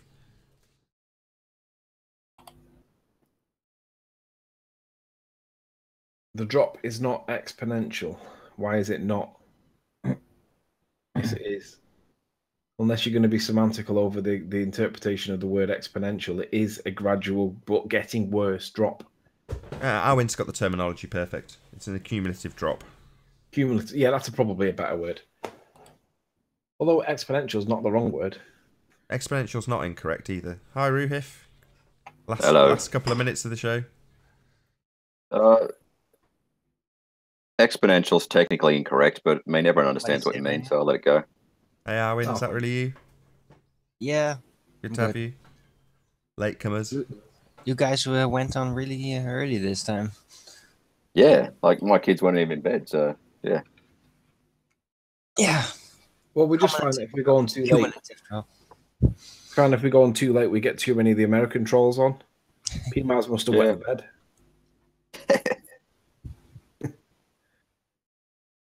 So, anything that you want to add to round out the show, Ruhif? How long to go? When's it start? Hold on. 5 minutes, maybe we got. 5 minutes. Wow. Yeah, about that. Well, maybe we could ask you to look into this. Did you see what we were saying about the turbines and the accumulated drop? No, but I've literally only just come down to the study to talk to you guys. Ranty's got the same set of turbines from 2 different profiles. One is from behind at a distance of 11 to 13 miles, and the other one is in front of the turbines that's looking left to right, but they're right in front of you. And we can understand that when you're looking front on, there's not going to be a lot of curve to perceive. But from behind at 11 and 13 miles, there is a definite and pronounced, prominent, and obvious curve that should be there, and we can join all the hubs in a straight line from 3 feet. Okay. Do you want to show them the pictures, Ranty, so we can see? Yeah, show me which pictures you're talking about. That'll help.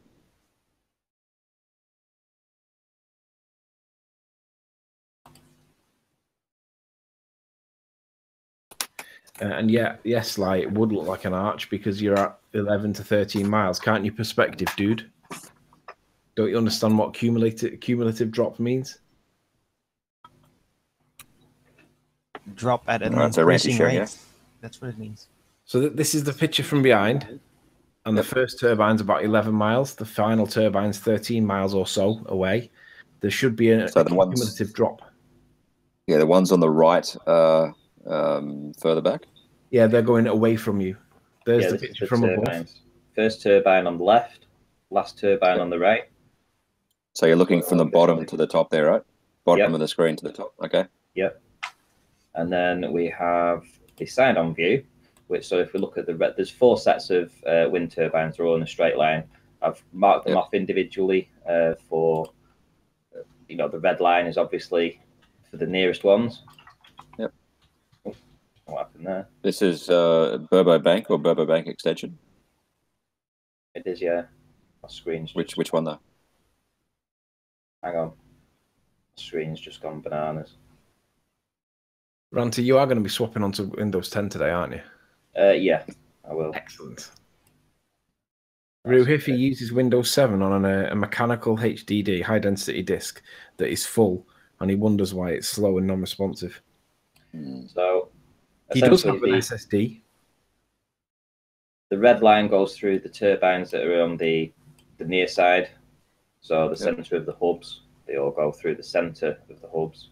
Same with the rest. The white line is the next set of turbines. The blue one, the green one's the furthest one away. So if we look through the green turbine ones, they go through the hub as well. Everything's completely straight, as you'd expect to see on a flat plane. There's profile for the back one, which was the green one there, is this image. Again, the distance to this is 11.55 miles to this one. And to this one, it's 13.7. And I'll show you that on Google Earth. No, I won't. Not responding. But you've been through this in the Hangout, right? Yeah, but what we're seeing is I'll just watch it back later. Yeah, okay. So we're just seeing the white line go through the hubs basically. We're not seeing this slight arcing that you would expect to see as they go around the curve. Okay.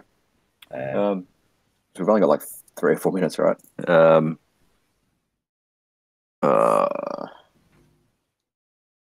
I pose a question? Yeah. What is stopping you guys from actually making observations to work out a model for the flat Earth? Okay, well, we might have an answer to that, because essentially, if we look at these turbines, and I've put a red line, the bottom of the red line goes through the middle of the hubs basically, and the red line here goes along the horizon. And what we're seeing is obviously the turbines are getting smaller, right, as they go further away. But eventually, 11 miles past the first turbine, they disappear out of our view. The angular size and the distance has changed so much that they're no longer visible, the same as would appear on a ball.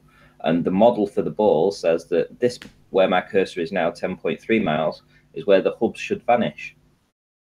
And with that, I'm going to say, first and foremost, a huge, massive, enormous thank you to all of the live audience for tuning in and hopefully for sharing this debate.